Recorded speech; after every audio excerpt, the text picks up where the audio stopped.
እሷ እንግዲህ ለእኛ ፈቃደኛ አልነበረችም። በጊዜው እንዳያችሁት ከሆነ ዮሴፍ እስከሚመጣ መጠበቅ ነበረብን። እንደ አጋጣሚ ሆኖ ያን ያክል አልቆይም፣ አስገቢያቸው አለ።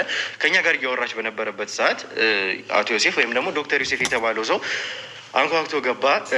ነገሮችን ለማስረዳት ሞከርን ግን አንዳንድ ነገሮችን ለመጠየቅ በምንሞክርበት ጊዜ እሱ የነገረንን ነገሮች ተመልክታችኋል። እንግዲህ ወርቁን እንደሚያውቀው ይህ ሰውዬ እዛ ከተማ ላይ እንደነበረ በሕክምና ሙያ ሲያገለግል እንደነበረ የአቶ ወርቁ ቤተሰቦች እንግዲህ የሆነ ነገር እንደነበራቸው እዛ አካባቢ ላይ የባዕድ አምልኮ ያመልካሉ እንጂ እኔ ጋርም ሲመጡ ሰዎች ሌሎች ሐኪሞችም ገርሟቸው ነበረ። እንዴት መጡ ብላ አንድም ነርስ እንደዚህ ብላኛለች ብሎ የሆነ ታሪክ ነግሮናል። ከዛ ባሻገር ግን የሚያውቀው ነገር እንደሌለ አንዳንዴ እንግዲህ የተኩስም ድምፅ ይሰማል። ሌሎች ልጆችም አሉ እየተባለ እነሱ በወርስ ጉዳይ እየተጣሉ ነው እንጂ ሌላ ነገር የሰማሁት ነገር የለም። ባለቤቴን በእርግጥ ጠይቄያት ነበረ። ምንድን ነው እሷ ከኔ በፊት የተወሰነ ቀን ቀደም ብላ የተወሰነ አመታት እዛ ቆይታ ገብታለች። ስለዚህ የምታውቃቸው ነገሮች ይኖራሉ ብዬ ስለማስብ ስጠይቃት እንግዲህ እንደዚህ ነው ያለችኝ። ይህንን አሁን የነገርኳችሁን ምላሽ ነው የሰጠችኝ። በወርስ ነው የሚጣሉት። እንግዲህ በጣም ብዙ ልጆችም ስላሏቸው ከሌላ የሚወለዱት ልጆች ስላላቸው የአቶ ወርቁ ልጆች በዚህ ጉዳይ እየተጣሉ ነው እንጂ ምንም ሌላ የነገረችኝ ነገር የለም። ከዚህ በተጨማሪ የማያውቀው ነገር የለም ብሎ ነገረን። የተወሰኑ ጥያቄዎችም ለመጠየቅ ሞከረን። ከዚህ በላይ ምንም የማውቀው ነገር የለም፣ ከዚህ በላይ ልተባበር የምችለው ነገር የለም፣ ምናልባትም ካለ አስታውሳለሁ ወይም እነግርሃለሁ አለኝ። በዚህ ሁኔታ ተለያየን። ከኔ ጋር እየተለያየን ባለንበት ጊዜ እንግዲህ እኔ ቪዲዮ እየቀረስኩ ባለበት ጊዜ ህይወት ወይም ደግሞ መጀመሪያ ስንገባ ያገኘናት የባለቤቱ እህት ይቺ ሴት ወደ እኔ መጣች እና እንደዚህ አይነት ጉዳይ አለ፣ እሱ የነገረህን ነገሮች ለመስማት እየሞከርኩኝ ነበረ።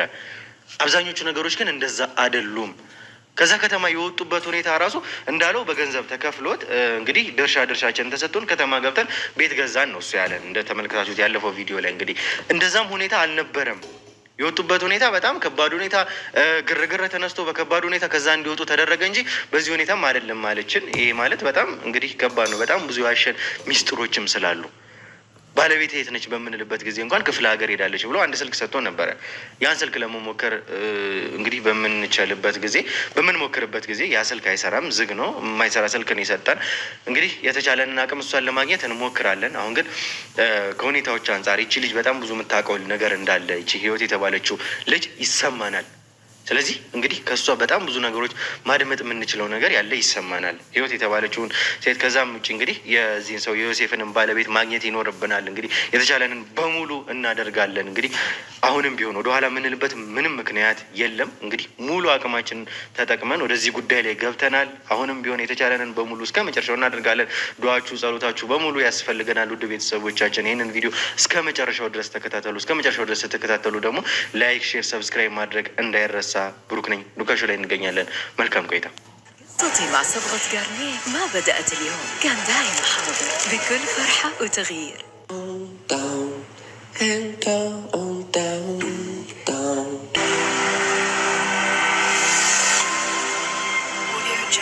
እሺ እንግዲህ ተመልካቾቻችን ተመልሰን መጥተናል። ተመልሰን ስንመጣ ደግሞ እንግዲህ እዚህ ዘናት የመጣ ነው ህይወትን ነው። ህይወትን እንግዲህ ታስታውሷታላችሁ። አሁንም መግቢያችን ላይ እንደገለጽኩላችሁ ከሆነ ልክ ልንወጣ ስንል እንግዲህ ብዙ የነበረ ወይም ደግሞ እሱ ያልነገራችሁ ብዙ ሚስጥሮች አሉ ብላ ነበር የነገረችን እችን ሴት። ስለዚህ ማውራት የግድ ይለናል ማለት እንግዲህ እዚህ ልናመጣበት የቻልነው ምክንያት ወዲያው እንግዲህ ነገሮችን እዛው ቦታ ላይ እዛው ሁኔታ ላይ መቀጠል አልቻልንም። ምክንያቱም እንዳለችን ከሆነ ብዙ ያልነገራችሁ ነገሮች አለን ያለችን እቺ ሴት። እሱ እንዲሰማ ያልፈለገችባቸው ምክንያቶች ይኖራሉ። ያንን አናውቅም። አሁን ነው የምናወራው። ስለዚህ ቤት ገብታ ነገሮችን አስተካክላ እንድንወጣ ከዛ በኋላ ደግሞ ያለው ነገር እዚህ እንድንቀጥል ለማድረግ ነው የሞከርነው እኛ። ከሁኔታው በኋላ ደግሞ ምንድን ነው ያለው ነገር ከዚህ ጀርባ ብዙ ነገሮች እንዳሉ አሁንም ይሰማናል። የንስር አይን ሚዲያም ላይ እየተከታተላችሁ ያላችሁት እንግዲህ ተመልካቾች በጣም ብዙ ነገሮች፣ በጣም ብዙ ጉዶች እየሰማችሁ ነው። ከዛ ጀርባ ደግሞ ያልሰማነው ከእናትየዋም አንደበት የሰማነው በጣም ብዙ ሚስጥሮች አሉ። እኛ ከዛ ሚስጥር ተነስተን ነው ይህንን ነገሮችን ለመጎልጎል እውነታውን ለማውጣት እንግዲህ የልዑልንም ዋስትና ለማስጠበቅ እየሞከርን ያለ ነው። ከነዛ በመነሳት ነው እንግዲህ እኔ አንቺም ጋር ቢሆን ጥያቄ አለኝ። በጣም ምን መሰለሽ ህይወት፣ መጀመሪያ ይህንን ነገር ማለትም አቶ ዮሴፍ በቦታው ላይ አልነበረም መጀመሪያ። ከዛ በኋላ ነው የመጣው እሱ ሳይኖር እንግዲህ በባዶ ሜዳ ምንም ነገር በሌለበት ሁኔታ ላይ ከአንቺ ጋር እንድንወራ በሰላም እንግዲህ የነበረ ተመልካቾች ተመልክታችኋል። እኔ ሳወራት የነበረበትንም አፕሮች ተመልክታችኋል። ምንም የሚያስፈራም ነገር አልነበረኝም። በሰላም ቀዝቀዝ ብዬ ነው ነገሮችን ለማውራት ከቤትሽም ሁኔታ አንጻር ከዚህ በፊትም ከአንቺ ጋር ስለማንተዋወቅ ጭምር በዛ ሁኔታ ውስጥ ነበር እያወራሁሽ የነበረው። ምንም የተለየ ነገር ባልነበረበት፣ የሚያስፈራ ነገር ባልነበረበት፣ ከኔም አንጻር ዮሴፍ የሚባል ሰውም ባልነበረበት ሁኔታ ለምንድን ነው ያኔ ልታወሪኝ አልፈለግሽው? ማውራት አልፈለግም ካሜራ አልወድም ያልሽኝ ለምንድን ነው? በእርግጥ እናንተ ፈርቼ ወይ ሌላ ነገር አልነበረም። ምንድን ነው እሱ አሁን በቃ ባህሪው በጣም እየተቀየረ የማይሆን ባህሪ አይነት እያመጣ ስለነበረ እሱ የሚሰጣችሁ ኢንተርቪው እና እኔ መጀመሪያ ያወራሁት ነገር አንድ አይነት ካልሆነና ያወራሁትን ነገር ደግሞ አንተ ታሳየዋለህ ብዬ ስላሰብኩ ነው መጀመሪያ ካሜራ አልፈልግም ያልኩ። ግን ያንን እሱ ያወራውን ነገር እሱ ስለ እያንዳንዱ ስለ የምጠይቀውን ነገር እየሰማው ነው ከጀርባው እየሰማው ነበር እና እያንዳንዱን ነገር ሲነግራችሁ ሁሉንም እየሰማው ስለነበር ይህንን ነገር ደግሞ ለእኔም ለአክስቴም ስል በጣም ብዙ ነገሮችን ትክክለኛውን ነገር መናገር አለብኝ ብዬ ስላሰብኩ ነው አሁንም ዛሬ ዜ የመጣሁት። እንግዲህ እኛ እንዳየነው ከሆነ አቶ ዮሴፍ እኛ ባየንበት አግባብ ያን ያክል የሚያስፈራ ሰው ሆኖ አላገኘነውም ነበር። ለምንድን ነው የምትፈሪው ያንን ሰው? ከዚህ ጀርባ ያለውስ ጉዳይ ምንድን ነው? ነገሮችን እኛ ያንን ነገር ነገረን ማለት እናምነዋለን ማለት እኮ አይደለም። በፍጹም በራሳችን መንገድ እናጣራለን። ከሱ የምንፈልጋቸው መረጃዎች አሉ። ከተነሳንበት ሚስጥር አንጻር ከተነሳንበት ሁኔታ አንጻር የሰማነውን ሚስጥር ይዘን መጣን። ከሱ የምንፈልጋቸው መረጃዎች አሉ። መቀበል ያለብንን እንቀበላለን። ስንቀበል ግን እኛ በራሳችን መንገድ አጣርተን ነው። ተመልካቾች አሰራራችንን እናንተም ታውቁታላችሁ። አንድ ሰው ሙሉ ለሙሉ መረጃውን ተቀበልን ማለት አምነነዋል ማለት አይደለም። በራሳችን መንገድ ሄደን አጣርተን ነው ነገሮችን ከዛ በኋላ እንግዲህ ኮንክሉድ ወደ ማድረግ ወደ መደምደም የምንሄደው። ያ እንግዲህ ከዚህ በፊትም የመጣንበት ጉዳይ ነው። ለምንድን ነው ይህንን ሰውዬ የምትፈሪው? ምንድን ነው የሚያስፈራሽ? ለምንድን ነው? ምክንያትሽ ምንድን ነው? ምክንያቴ ምንድን ነው? በቃ አክስቴ ላይ የማይሆን ነገሮች ሲያረጋ አያለው ብዙ ጊዜ ማለት ነው። እና አሁን አክስቴ ቤት የለችም ብያለሁ። እና ለእናንተ እሱ ፊት ቁጭ ብዬ አንተ እንደዚህ ትክክል አይደለም ያወራው እንደዚህ ትክክል አይደለም ብዬ እንድል አንተ መጠበቅ የለብን። ምክንያቱም እናንተ ከሄዳችሁ በኋላ እሱ ትልቅ ሰው ነው እና ለእናንተ ካሜራ ፊት ነው ብዙ ነገሮችን ዋሽተሃል ብዬ መናገር የማልችልበት ሁኔታ ውስጥ ስለነበርኩኝ ነው። ከዛ ከቦታችን ተፈናቅለን የመጣ ነው ብያለሁ አይደለ? እና ከዛ ከመጣን በኋላ በቃ ይሄ የማታውቀው አይነት ሰው አይደለም። እንደዚህ ቁጭ ብዬ ከሱ ጋር ኮንቨርሴሽን ላደርግ ይቅርና እንደዚህ ሳየው ራሱ በጣም የምፈራው አይነት ፐርሶናሊቲ ነው አሁን ላይ የያዘው። ለምን እንደሆነ ግን ምንም የማውቀው ነገር የለም። በቃ ዝም ብሎ ይናደዳል፣ የማይሆን ነገሮችን ነው የሚያደርገው።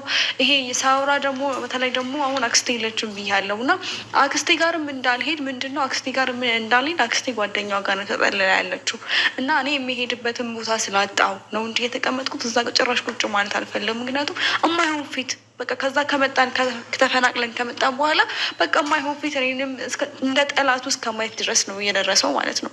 ምክንያቱም ለምን እንደሆነ ግን አላውቅም።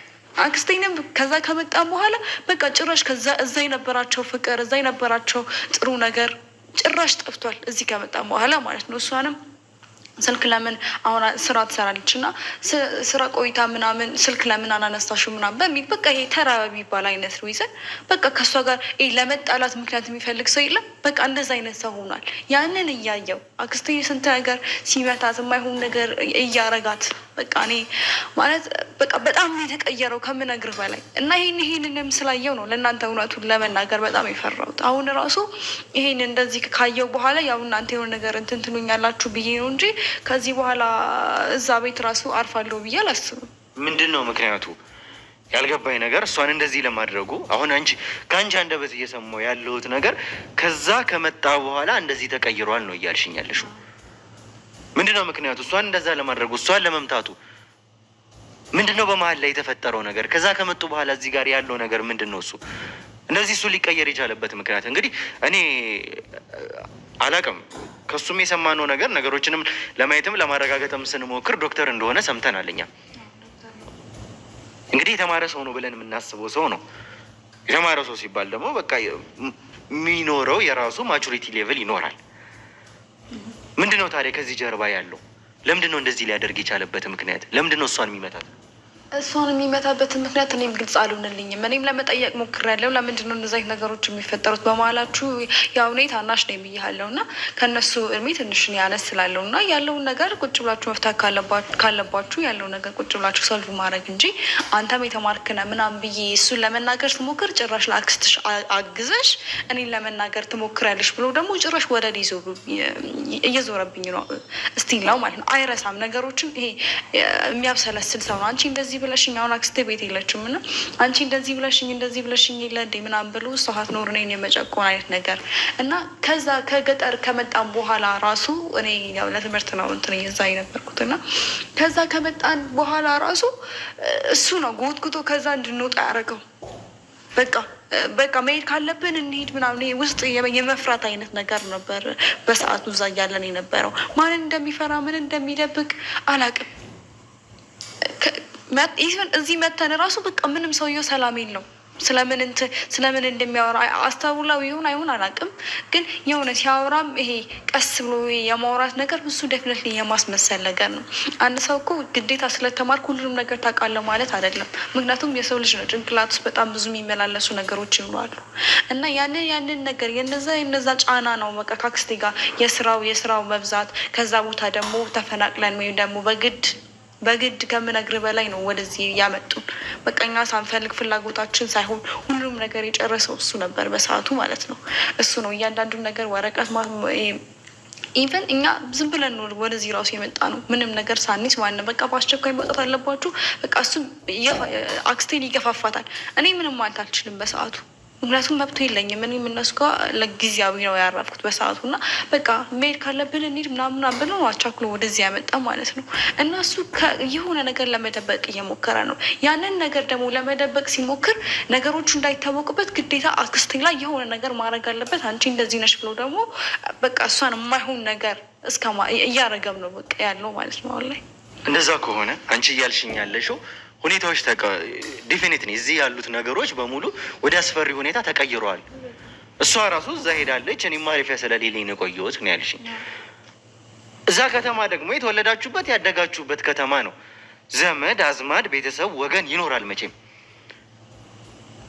እዚህ እንኳን የለም ቢባል፣ እዚህ እንኳን የምታርፊበት የለም ቢባል ለምንድን ነው ታዲያ ወደዛ መመለስ ያልፈለግሽው? አንቺ እንግዲህ የገዛት ወይዘሮ መቅደስ ነው ያልሽኝ አይደለ? ወይዘሮ መቅደስ እንኳን ወደዛ ወጥታለች አይደለም?